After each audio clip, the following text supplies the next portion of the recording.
put in a cul-de-sac, a turnaround. But, actually, we had a T turnaround. And anyone that drives a truck or anything, you always try and back up to the left side. That's where we had it. And the guy that owned the property there before, Clyde that worked with us, me and him and Walter, he asked the guy, because he hunted out there, and the guy said, yes, said, you guys do whatever you want. So we did have a T turnaround. It wasn't platted. I agree there. And, but you asked us to put you in a turnaround, and as a favor, Will, we did. It cost the township $1,900. We never complained about it. We put it in. We was doing you a favor. And what do we get for it? You kick us in the ass. Let me rebut to that. My kicking back was after you tried to take me, you contacted a prosecutor to try to get money. You made a resolution that you took back to say to put it back the way it was. Yeah. And that I stole the rocks and all that. That's when I started saying, hey, wait a minute, guys, what the heck are you doing? You see what I have today, okay? You see what's been there for the last 2 or 3 years that the buses have used, everybody's uses. It hasn't fallen apart. It's pretty solid, I think. What's there is a driveway. It's a private driveway. What I'm saying is, you've just admitted again that we made a turnaround to the south. Okay, you're missing my point, I think, is that I'm just telling you. We didn't just make it to the south, we made it clear around. But I'm telling you, you didn't follow the that's all I'm asking you to do. Well, follow the prescribed higher advice. I guess you just keep missing what I'm trying to say. No, what I'm saying is we tried to do a guy a favor, and for it, what did we get? And besides that, we had it out there, when we went back, you had dirt, topsoil over where we had it. My point is, and we told you. Is it okay now? We had a meeting, a special meeting that county prosecutor attended. He asked everybody at the end, is everybody okay? I said, hey, I'm okay with it. I had no problem with it as long as you guys would get off my butt about the rocks and about my driveway. I was okay with it. I had no problem with it. We was too. We dropped it. And we took the other 60 foot from the other landowner and decided we put I have no problem with that. Follow the rest of the process. So, when we put that gravel down there the other day, me and Jack and Sam, we filled potholes and there was no gravel on it. We gravelled it. But if you go out and look, just like I told Eric, part of it that we already had, it's still grass. We didn't go clear out around with the gravel. Well, that big truck makes a big circle, and I took a does. videotape up close and from distance. You can take a video all you want. We seen you up there.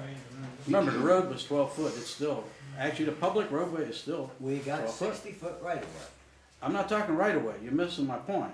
The public roadway, an improvement to the public roadway is different than the right of way. You're talking about blowing it out. That down there, the turnaround we'd already made it. No, you didn't. Not officially. Well, There's a difference. Yeah, officially we didn't go. That's that. my point. I'm just asking you to do it right. But I mean, we done you a favor and look what we got for it. I think that's enough on the end of Cook Rider Road. All right. I've asked before several times, the capacity for fire safety of this building and that building, when are we going to get those numbers? See, we gotta get a hold of, fire. Could you get that done? That is something that is very important. Which brings up my second point, is the tripod that blocks the exit to the door. That's a fire hazard for anyone. If any situation happens here, the tripod is an issue. I understand Ohio Revised Code says that Will and any of us have the right to film and or record these meetings.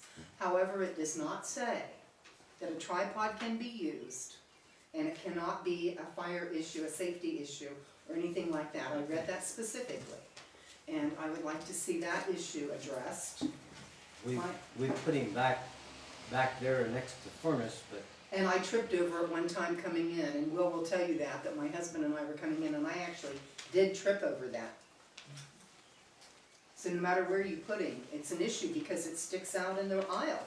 I mean, that side. He can hold it, he can hold the camera and record it. Okay, my next comment is, I would like you to contact the prosecutor's office about the legality of, after this meeting is recorded, of having it put on YouTube.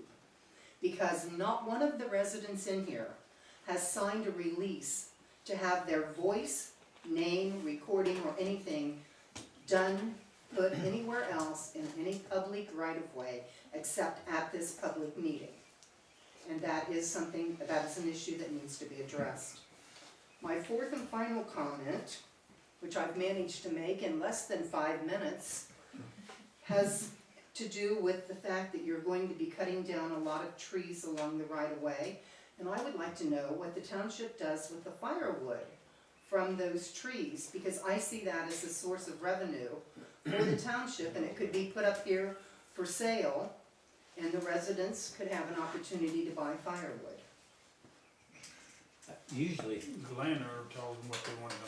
I understand the landowner has first right of refusal, but for the landowners that don't want it, you know, and what do you do with it after that? You know, it could be something that could be sold up here and it'd be a little income for the township. yeah, usually the landowner, if he wants it, we leave it, or otherwise, we just cut it and leave it lay there, and whoever wants it comes and picks it up. Well, the only thing is, we'd take up part of our park, putting firewood out there. But I imagine you would sell it pretty quickly, because there are so many, especially over in my area, there are so many homes that heat with firewood. Most of, a lot of it's just cut in big sections and just throw it off the side of the road and they just, Okay. people come. It was just clean something up. I wanted to suggest, because I see that as a source of revenue. We can think about that, we get some good ones coming in. A lot of them along the road, just old junk. Okay, But that one question she asked, I don't know if Ken wants to answer it or not. Oh, is this, are you the prosecutor? I'm sorry, I didn't recognize you. Better. I may not have voted for you. Go ahead. Okay, Patty kinda covered a couple of things I wanted to say. For one thing, I've talked to a few different people, and, you know, as comical as some of these meetings are at some points, you know, I'm a taxpayer, you people work for me, get stuff settled, start working together. You know, it's ridiculous. You know, you talk about that Cooper Rider Road, talking about it going on since '95. Get it settled. Get it settled. You know, there's more important things to worry about than, you know, I'll ask you. I'll ask you. I agree. Are they doing anything to your property? Swine flu. Or are they doing it on the south side? Are they doing anything that concerns your property? Right now, no. Then why are you worried about it? Right now, no. I'm sure it'll make the Beacon tomorrow, but Thursday, but and another thing. I'm just asking them to settle it legally for once and for all. That's what I said. That's all I said. They have Well, never done it. You know, Will, you're not helping the situation any. By pointing out that they haven't done it legally? No, but you keep egging on. You keep egging on. And Jeff, I hate to say it, but every time something's brought up, you want to look to Will. Now, you asked me what could be done at one point, because you're coming up for election. You're going to have to work with these two guys. You know, that's a certainty. All right, You thanks. know, just like the resolutions that Don brought up earlier, maybe they were senseless. But why not vote on them to cover your butts?